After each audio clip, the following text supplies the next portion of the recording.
예, 이번 주에 한국 주식시장이 아주 지옥을 볼 것 같습니다. 지옥을 맛볼 것 같고, 이게 사실 다 예견된 건데 한국인들만 몰랐죠. 왜냐? 한국인들의 눈과 귀가 되는 이 경제 방송에 주로 나오시는 이 분들이 다 애널리스트들이기 때문에, 애널리스트들이고 이 펀드 매니저들이 나와도 이 종류가 이 장기 투자하는 사람들이에요, 다들. 그러다 보니까 요즘 같은 시장을 절대로 얘기하면 안 돼요. 기업 분석을 하는 사람들이지 주식을 살라 팔라 이런 얘기 하는 사람들이 아니거든요. 여러분들 착각하는 게, 애널리스트가 매수 뭐 매도 이렇게 의견서를 보고서를 쓰잖아요.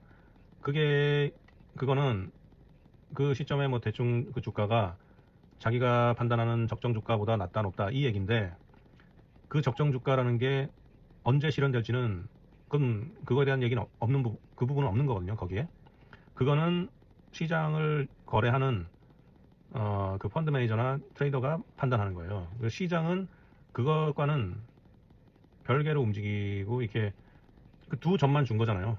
지금 현재가, 그리고 내가 생각하는 적정가. 그럼 거기로 향해서 일자로 가격이 가나요? 아니죠. 그 가격이라는 거는, 자기가 생각하는 적정 가격이라는 거는 그냥 한 점이고, 가격은 계속 움직이는 거죠. 그렇기 때문에 이 애널리스트라는 사람들은 이 사람들한테 타세요, 파세요 하는 사람들이 사실은 아니에요. 이제 그런 일을 하려면은, 이제 그런 게 적용되는 투자 방법은, 이제 어떤 저평가된 기업을 사서 이거 괜찮은 기업이니까 몇 년 계속 들고 계세요, 뭐 이런 식이죠. 근데 이분들은 모든 접근을 그 접근으로 하니까, 왜냐?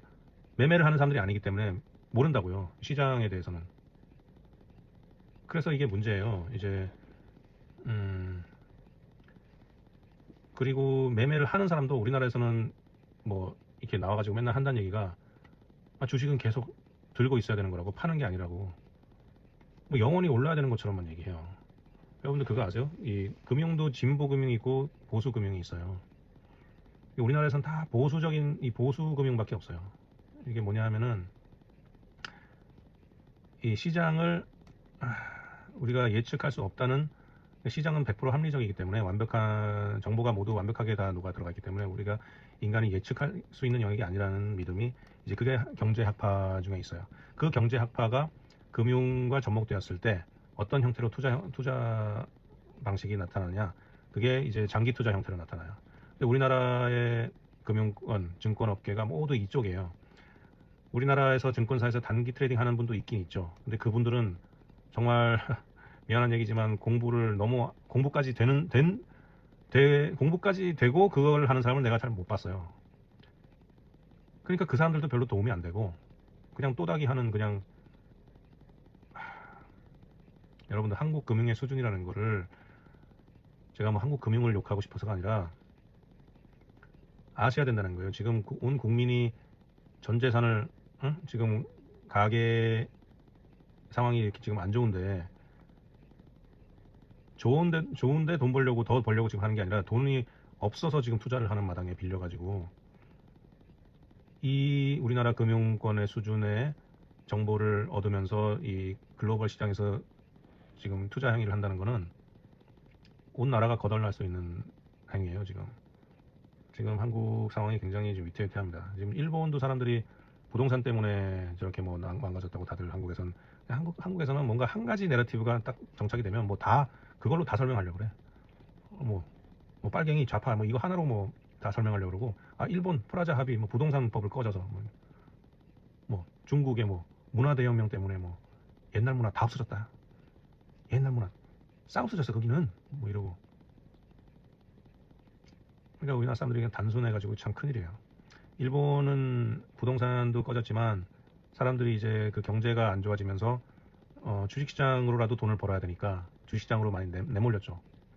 주식시장에서는 이 경험이 제대로 정말 배우지 않으면은, 주식시장 떨어질 땐 당연히 돈을 잃지만은 주식시장 오를 때도 돈을 잃게 돼 있어요. 절대로 이걸 제대로 이 전문가 못지않게 아는 거 아니면은 건들면 안 건들 수도 없고, 그러니까 제대로 배우고 해야 돼요. 이런 교육을 제대로 받으셔야 돼요. 투자는. 지금 굉장히 걱정입니다. 그래서 제가 이런 얘기를 많이 안 하게 된 게 이 업계 지인들이 대부분 다 이렇게 애널리스트로 계시고 그분들이 대부분 시장에 대해서 이렇게 한 방향으로 얘기를 하니까 제가 뭐 나서서 얘기를 안 했는데 지금은 그런 제 그 업계 사람들 지인들 신경 쓸 게 아니라 지금 우리나라 국민들이 가계 상황이 더 이게 위중한 것 같아요. 그리고 지금은 사실 진실을 어느 정도 얘기를 해야 되는 시기이기도 하고 얘기를 안 할 수도 없고 또 해야 하면은 좀 그래도 변화가 있을 수도 있는 시기니까 한국이 이제 개혁을 지금 좀 하려고 하고 있으니까 아직 제대로 된 건 없는데 그래서 차차 얘기를 좀 할게요. 어쨌건 짧게 핵심은 이제 이 두 배 레버리지 ETF가 이제 출시가 되면은 됐다는 것 자체가 이미 그때 주식이 많이 올란 상태고 그게 향후 오를 거에 비해서 덜 올랐다 이거 그런 얘기 아니에요. 그러니까 이미 많이 올랐다는 얘기가 앞으로 오를 게 없다는 얘기랑 또 달라요. 왜냐하면은 이게 중요한 건데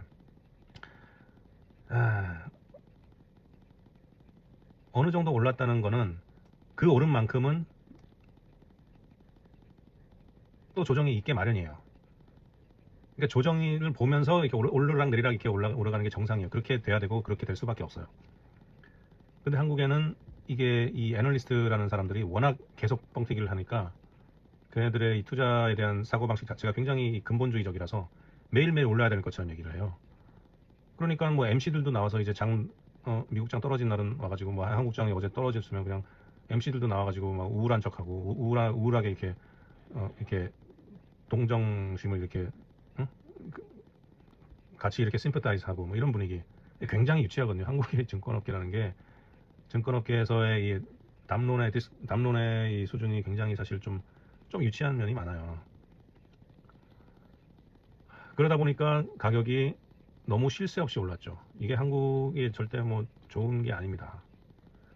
그러니까 이베 ETF가 출시되는 순간 출시됐다는 것 자체가 이미 주식이 올랐다는 거고 그 올랐다는 얘기가 다시 말하지만 앞으로 오를 거를 이미 다 올랐다는 뜻은 아니에요. 그렇지만 그때 시점에 과거 시점에서 기준에서는 이미 오른 건 사실이에요. 올랐으니까 또 이벤 ETF가 출시가 된 거예요. 그러면 이미 그 자체에서도 외국 기관들이 이미 그 개미 털이를 할 조건이 되는데 거기에다가 2배 레버리지까지 들어왔으니까 그거는 필히 당하게 돼 있어요. 그거를 맞서서 우리가 뭐 외국인들이 파는데 계속 올렸다 뭐 이것 가지고 좋아하는 거 그랬었는데 그걸 정도껏 했어야 하는데 우리나라 애널들은 이 근본주의자들이라 가지고 원리주의자들이라 가지고 뭐 계속 일변도밖에 얘기를 못 한다니까요.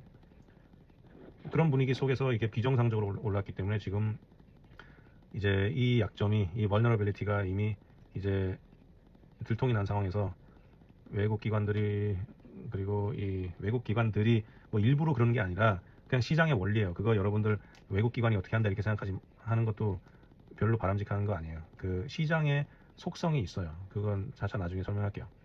그건 우리가 근데 거기 그 당하는 이유는 지금 과하게 우리나라 경제 전문가들 증권업계가 원체 이 단순 무식하게 이 장기 투자 존버라 그러죠. 뭐 주식은 파는 게 아니다. 계속 버텨라 뭐 이런 쪽의 얘기만 하는 사람들이 위주기 때문에 애널리스트뿐만 아니라 펀드 매니저들까지도 그래요. 우리나라에서는. 왜냐하면 우리나라에서 헤지 펀드가 없잖아요. 다들 이 전통 패시브 펀드라는 거예요. 패시브 펀드이기 때문에 펀드 매니저들조차도 매매할 줄 아는 사람들이 아니에요. 그러니까 펀드 매니저까지 나와가지고 하는 소리가 맨날 주식은 장기적으로 들고 가야 된다고. 누구죠 그거? 하여튼 뭐 미국에 좀 있다 왔다고 영어도 못하면서 그 미국에 어떻게 있다 미국에 뭐 일하고 왔다고. 그러면 한국에서는 그럼 단타를 하거나 트레이딩을 제대로 하는 사람이 없느냐? 단기 매매를 업으로 하는 사람들이 증권사에 좀 있어요. 근데 그 사람들은 내가 그 사람들 중에 또 지식의 깊이도 되고 단기 매매를 하는 사람은 저는 못 봤어요. 없다고 하고 싶진 않은데 솔직히 없는 게 거의 확실해요. 왜냐면은 이게 생각이 좀 깊게 하고 유연하게 하기 위해서는 어느 정도 안정된 생활도 필요하거든요. 근데 우리나라 증권사 분위기 자체가 굉장히 그 조직 문화라는 게 굉장히 정글 같고 이제 그냥 약육강식의 피도 눈물도 없는 그런 분위기예요. 그러다 보니까 그런 환경에서 뭐 지적인 활동을 한다는 건 말이 안 되죠. 거의 그런 사람이 살아남지도 못하고 그런 생각을 하면서 하려면은 그런 걸 서로 아는 선수들끼리 모여야 되는데 그런 경우 쉽지 않아요. 왜냐하면은 윗사람에는 분명히 그렇지 않은 사람들이 있게 마련이거든요. 한국 증권사들은 어차피 대부분 이제 제조업에서 심어놓은 사람들이 위에 있기 때문에 제대로 생각을 가진 사람이 위에 있기가 굉장히 드물어요. 그런 사람들이. 그러면은 그 윗사람과 아랫사람이 말음이 맞아야 그 아랫사람이 그런 마인드를 가지고 이렇게 진짜 깊이 있는 트레이더로 성장할 수 있는데 그런 환경 자체가 못 됩니다.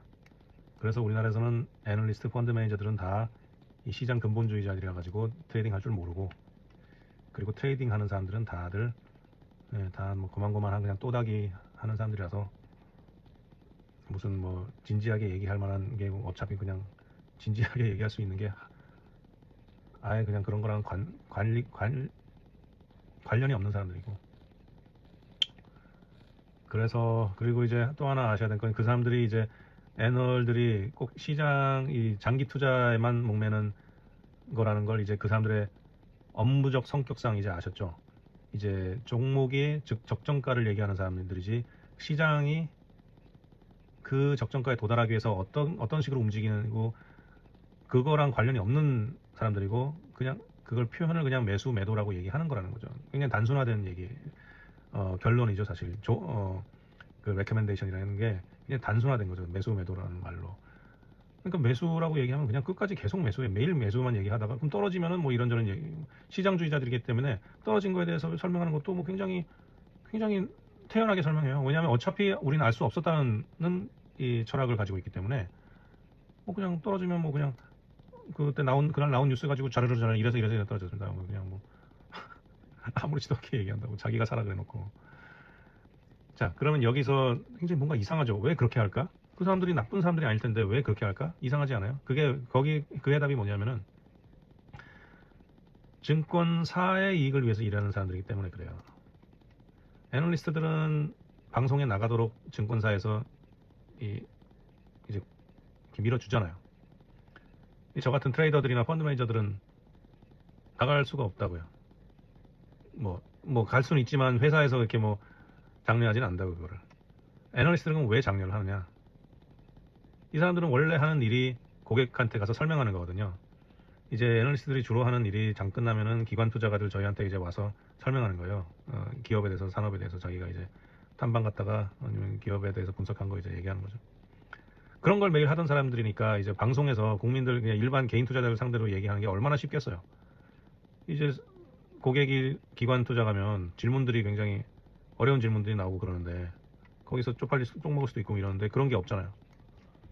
그러니까 방송에서 말을 샬라샬라 잘 하니까 방송에서는 또 그 사람들 좋아하고 뭐 스타가 된 것처럼 이제 그런 식으로 이제 인플루언서가 되고 또 증권사에서는 그걸 권장을 하고 애널리스트들이니까 나가서 활동하라고.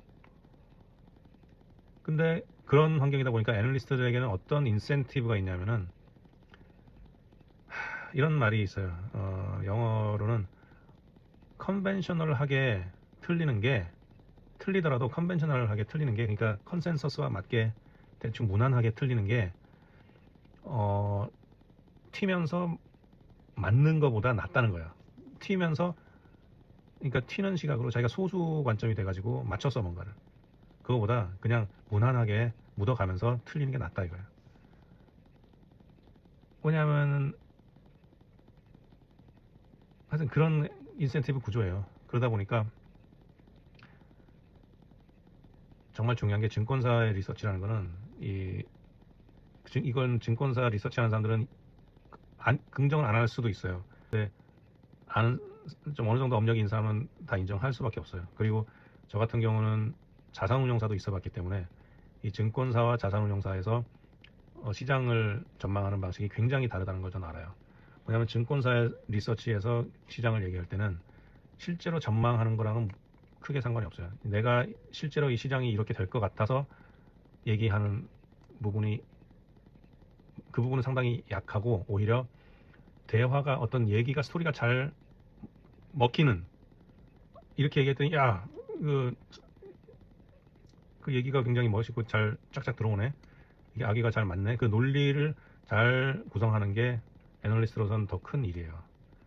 그때 그 강연, 그때 발표, 그때 그 전달하는 그 스토리가 일목요연하게 잘 예쁘게 다듬어지는 게 중요한 거지. 실제로 시장을 예측하는 거는 애널리스트들의 일이 아니거든요. 그러니까 아무튼 더 얘기 말씀드릴게요. 이제는 제가 이 업계 지인들 눈치 본 업계 지인들 이렇게 있는데 제가 뭐 저까지 나서서 이렇게 얘기하기가 좀 그래서 얘기 안 했는데 지금 보면은 우리나라 이 개인 투자자들이 굉장히 위험한 상황에 놓여 있기 때문에 제가 얘기를 좀 해야 될 것 같아요. 지금 시장 폭락합니다. 폭락했다고 합니다. 그러니까 사람들이 자꾸만 이게 모르는 게 뭐냐면 예를 들어서 비트코인이라죠. 비트코인이 지금 또 시각이 또 바뀌었지만 영원히 정말 이게 진짜 미래다. 그런 자산이 있다고 봐요. 그러면 그 자산은 계속 갈까요? 아니라고요.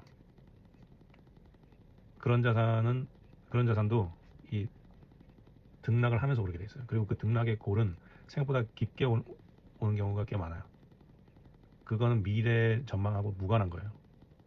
근데 한국에서는 계속 애널리스트들이 방송에 자꾸만 나와가지고 모든 등락을 갖다가 그 회사에 관련된 스토리로 자꾸만 끼워 맞추려고 그러는데 그리고 시장의 어떤 뉴스 가지고 자꾸 끼워 맞추려고 그러는데 해보세요. 그 시장은 재료보다 수급이 우선해요. 그리고 그 수급이라는 게 딴 게 아니라 뭐 수급에 대해서 사람들이 잘 이해를 못해요. 수급이라 그러면 사람들이 무슨 돈이 들어오고 나오고 뭐 돈의 양 유동성이 뭐 대기 자금이 얼마고 이렇게 생각하는데 그런 개념의 수급이 아니라 그냥 가격 흐름이라고 보면 돼. 단순하게 보면은 이 거래되는 가격들의 그걸 이은 게 가격이잖아요. 그리고 거기 거래량도 있고 그게 시장의 실체이고 시장의 발자취죠. 그 자체가 정보가 돼요. 그걸 얘기하지 않고 자꾸 뉴스 가지고 다 끼워 맞추려고 그러면 안 됩니다. 그래서 지금은 이 가격 흐름을 보면은 이제는 지옥문이 열리기 굉장히 임박해 있어요. 한번 크게 조정받고 나서 다시 오를 수는 있는데 그거 너무 급하게 생각할 필요 없어요. 이게 충분히 하락을 할 겁니다. 그렇게 시장은 원래 그런 거예요. 그래서 우리는 아주 씁쓸하지만 이를 악물고 이 금융권도 개혁을 해야 돼요. 뭐 대학도 개혁해야 되고 지금 우리나라가 이 AI에 취해 있을 때가 아니에요. 이런 거는 막 정치적으로 이렇게 프로모션 한다고 되는 일도 아니고 어느 정도 돈 투자하는 거는 뭐 해야 되긴 하지만 제일 중요한 건 결국에는 사람들이 이렇게 머리를 굴려가지고 이렇게 이해를 깊이 이해하고 뭔가를 창조를 해야 되는데 그러려면 이런 분위기로 가가지고는 안 돼요. 그래서 우리나라는 지금 그 검찰개혁, 언론개혁을 지금 이재명 대통령 말고는 밑에 그 장관들조차 제대로 개념도 없어요. 개혁이 너무 중요해요. 그래서 그 개혁에는 한국인들이 모르는 개혁들이 굉장히 많아요. 굉장히 지금 깊은 개혁이 필요한 곳들이 많습니다. 뭐 축구협회도 하나의 예고.